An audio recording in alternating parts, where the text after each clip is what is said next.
Ambassador Thelk adjusted his ceremonial robes for the third time, his 6 delicate fingers trembling against the silk fabric.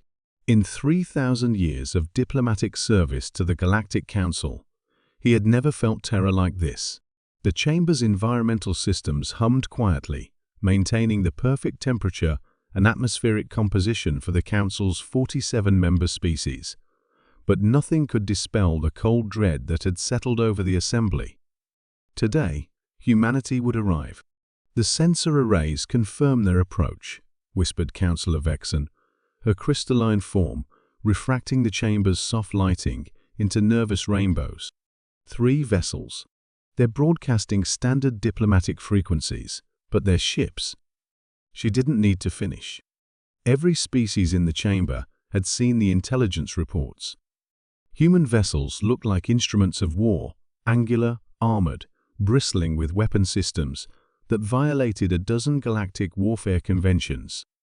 No other species had ever brought military ships to a first contact ceremony. Chancellor Mork, the eldest of the reptilian Orcs delegation, spoke in his deep, measured tones. "Perhaps we should postpone this session. Give ourselves time to prepare appropriate defensive measures." Defensive measures? Ambassador Thelk almost laughed at the absurdity. "Have you read the reports from the Outer Rim? The humans encountered a Vorthark raider fleet, 200 ships. The battle lasted 17 minutes. There were no human casualties."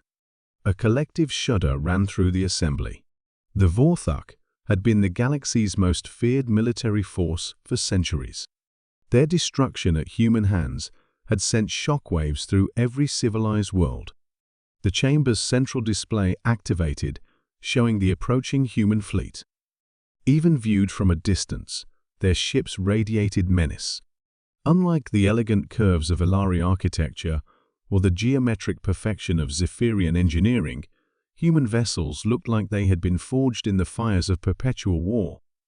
"Incoming transmission," announced the chamber's AI in its perfectly neutral tone. The main screen flickered, revealing a human face. Ambassador Thelk had studied their species extensively, but seeing one in person was still unsettling. The creature's predatory eyes swept across the assembly with calculating intelligence. When it smiled, it revealed white teeth that looked disturbingly sharp. "Honorable members of the Galactic Council," the human said, its voice carrying an odd mixture of courtesy and underlying threat. "I am Admiral Sarah Chen, representing the United Earth Coalition. We thank you for this opportunity to address your assembly." Chancellor Mork managed to find his voice. "Admiral Chen, we welcome you to our space.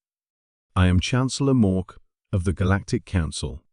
We have prepared appropriate quarters for your delegation and—" "That won't be necessary," Admiral Chen interrupted smoothly. "We prefer to remain aboard our ships. We find enclosed spaces confining." The subtle emphasis on the word confining sent another wave of unease through the chamber. Everyone present knew that humans had evolved on a death world, a planet so hostile that survival required constant vigilance and aggressive adaptation. The idea of such creatures feeling confined by their carefully controlled environments was deeply disturbing. "Of course," Chancellor Mork stammered. "We understand. Perhaps we could discuss the terms of your species' integration into the galactic community. Standard protocols require a probationary membership period, during which—" "Protocols?" Admiral Chen's expression didn't change, but something in her tone made several council members flinch. "Chancellor, I think you misunderstand our position. We're not here to join your community. We're here to inform you that we exist." The distinction landed like a physical blow. For millennia, the Galactic Council had operated under the assumption that they represented the apex of civilized society. Species didn't choose whether to join. Membership was the natural progression of any sapient civilization. Councillor Vexen's crystalline structure flickered with agitation. "Admiral Chen, surely you understand the benefits of galactic cooperation. Our shared knowledge, our trade networks, our collective security. Your collective security? Admiral Chen's laugh was genuinely amused, which somehow made it more terrifying.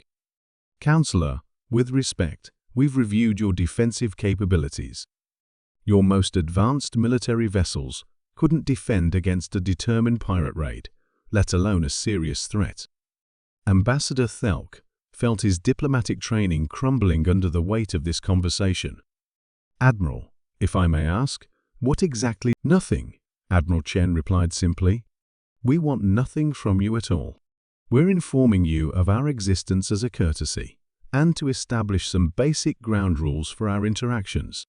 The chamber fell silent, except for the nervous rustling of various species appendages. Chancellor Mork eventually managed to speak. Ground rules? First, Admiral Chen began, counting on her fingers. The regions of space, currently under human protection, are now off limits to your expansion. Second, any aggression toward human-protected species will be met with immediate retaliation. Third, we reserve the right to intervene in any situation we deem a threat to galactic stability. You're dictating terms to the Galactic Council. Councillor Vexen's voice cracked with disbelief.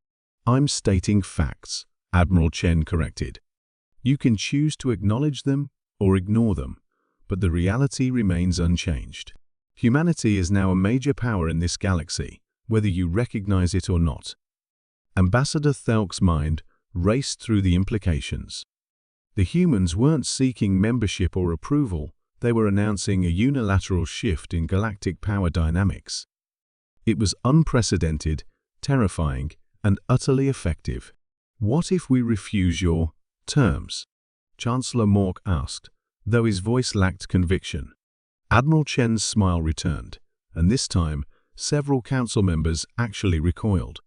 Then we'll continue operating according to our own judgment, as we have been. The only difference is that you'll have missed the opportunity to establish formal communication channels. The threat was delivered so casually that it took a moment for its full weight to register. The humans would do whatever they wanted, regardless of council approval. The choice was between having some influence through dialogue or having no influence at all. We will need time to discuss this among ourselves, Ambassador Thelk said finally. Of course, Admiral Chen nodded graciously. Take all the time you need. We'll be establishing patrol routes through the outer systems while you deliberate. For security purposes, you understand. The transmission ended, leaving the council chamber in stunned silence. Through the viewports, they could see the human ships moving with predatory grace toward the galaxy's frontier regions, claiming territory through presence rather than negotiation. Ambassador Thelk sang